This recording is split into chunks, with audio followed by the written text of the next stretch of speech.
केव्हा विचार केलाय का वर आकाशातली एअरक्राफ्ट किती वेगात जातात but down here there's something that stand still time proof storm proof आणि अजूनही पूर्ण शान मध्ये उभा आहे कुतुब मिनार. हाय, मी ट्रॅव्हलर मंगेश आणि आज मी तुम्हाला अशा ठिकाणी घेऊन आलो आहे जिथे पास्ट मीट प्रेझेंट मी तुम्हाला दाखवणार आहे. लास्ट टाइम पण मी बोललो होतो, कधी कधी एखादी जागा फक्त पाहण्यासाठी नसते, ती फील करायची असते. And Wien you walk toward Qutub Minar you don't just see history, you walk with it. बघा ना, हे दगड तेवढेच एशियंट, तेवढेच डिटेल्ड आणि तेवढेच पॉवरफुल. इच कार्विंग इथे काहीतरी बोलते. Not just art, it's emotion frozen in stone. Qutubuddin Aibak 12व्या शतकातला हा सुलतान. इमॅजिन दिस, 1192 मध्ये सुरू झालेला प्रोजेक्ट पुढील सुलतानांनी पूर्ण केला.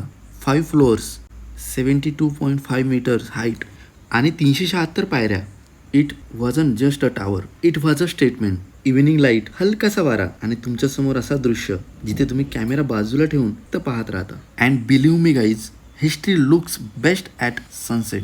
Sometimes you don't need a guide, you just need silence because history speaks when you are ready to listen. हे सर्व बघितल्यानंतर कधी वाटतं या दगडांपेक्षा जुनं काहीच नाही, पण त्यातल्या गोष्टी आजही आपल्यात चालतायत. वेळ बदलतो, लोक बदलतात, पण काही प्रश्न मात्र कायम राहतात. आपण इतिहास पाहतोय की त्याचा भाग आहोत. हा प्रश्न कायम मनात घर करून आहे. So guys, listen now, this is just a beginning. The real Delhi अजून एक्सप्लोर करायची आहे. नेक्स्ट एपिसोडमध्ये आपण पाहणार आहोत इंडिया गेट, रेड फोर्ट आणि जामा मस्जिद. दिल्लीचं मन अजून उघडायचं आहे. So please don't miss it. जर तुम्ही इतिहासात डुबकी मारायला तयार असाल तर सबस्क्राईब करा, बेल आयकॉन दाबा आणि कॉमेंटमध्ये मला सांगा तुमचा कुतुब मिनारचा अनुभव कसा होता.